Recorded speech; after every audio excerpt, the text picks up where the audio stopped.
one of them buys the official story. Now, again, they'd have to get 40-something to find one person who liked the police state. And that's proven.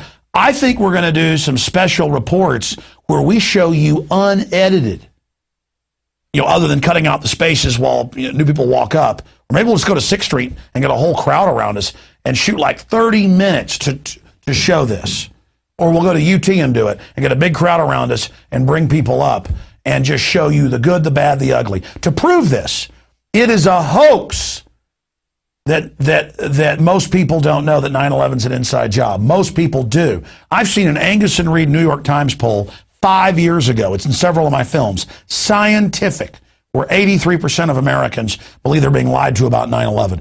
Countless others in the mid-60s saying inside job.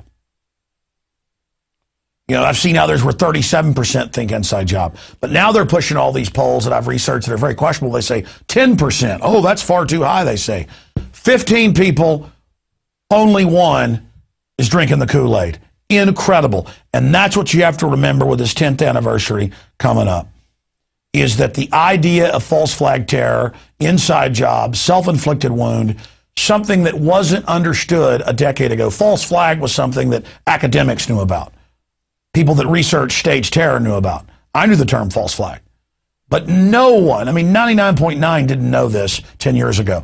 When you ask yourself, have we been successful? Ask somebody what an inside job is. Ask somebody what a false flag is. Ask somebody what a self-inflicted wound is. The vast majority now know. Just like Ron Paul 20 years ago in Congress couldn't get one co-sponsor to end the Fed or even audit it. Now it passed the House last year and was killed procedurally in the Senate. We are winning, and Tokyo rose of the New World Order. Even when our troops were about to, take over the homeland of Japan, they were broadcasting, "You've lost GIs, you're all going to die, you're failing." Remember that guy in Baghdad Bob, his bombs are going up behind him going, "The Americans are thousands of miles away. Nothing's going on here." That's what they're doing here. They're going, "No one believes 9/11's inside job. No one does, buddy boy. You need to go to sleep now. Government lie. No one believes that the government killed Kennedy. Believe the KGB." But scientific polls, 92% know the government killed Kennedy. And now they've released the Jackie tape. She said the government killed him. His lawyer, Barr McClellan, LBJ's lawyer, has gone public. The hitman, head CIA guy, has gone public on his deathbed, E. Howard Hunt. You want me to keep going? The mistress of LBJ went public on my show before she died. You want me to keep going? You guys have lost all credibility.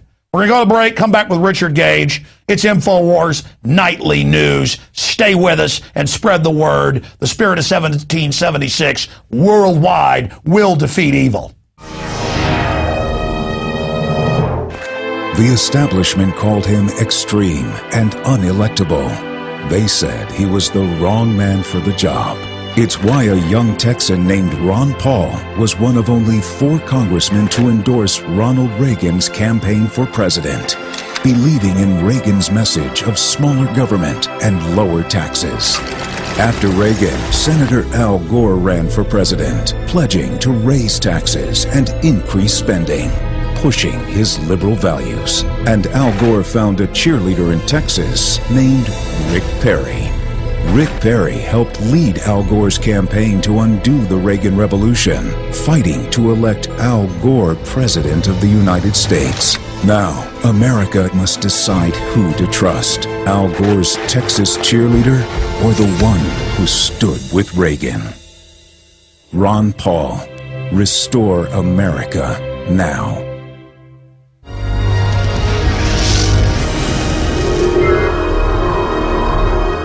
Welcome back. It's InfoWars Nightly News.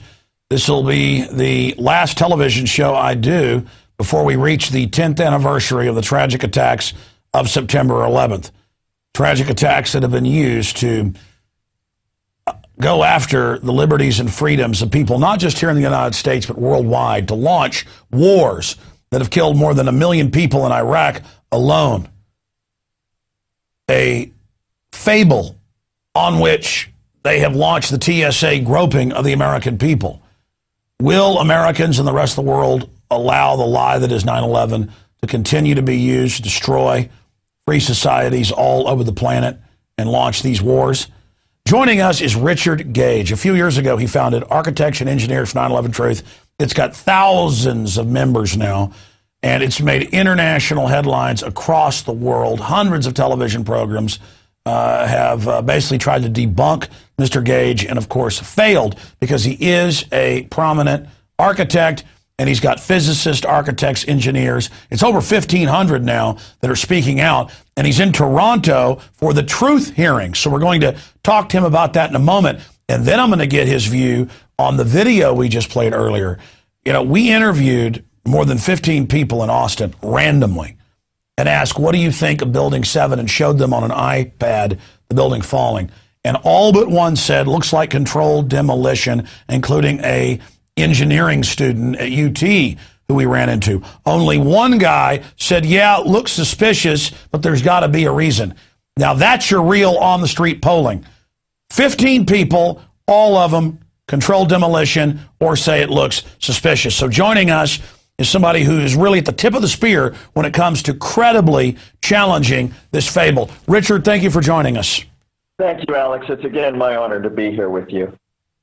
Well, you've got the floor. Tell us about the latest developments, where Architects and Engineers is right now, what these truth hearings are, and where you think 9/11 Truth is going 10 years on.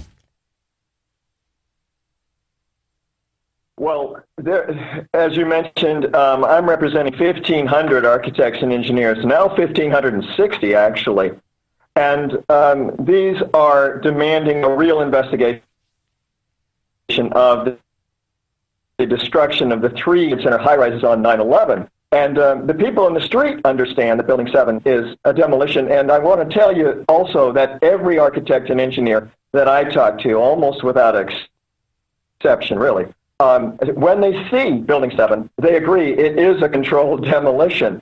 And then they're just shocked. Their jaws are open. They're receptive to hearing the evidence about the Twin Towers, which of course, unfortunately, is replete with evidence, science-based forensic evidence, documenting its controlled demolition. So I've traveled all around the world now in 23 different countries, speaking to groups of 100 to 700, and we're in Toronto, gathered by a group of very distinguished 9/11 researchers who have brought a distinguished panel of academicians to hear the evidence over a 4-day period, where we are bringing A to Z, you know, everything that has happened at on 9/11 and around 9/11.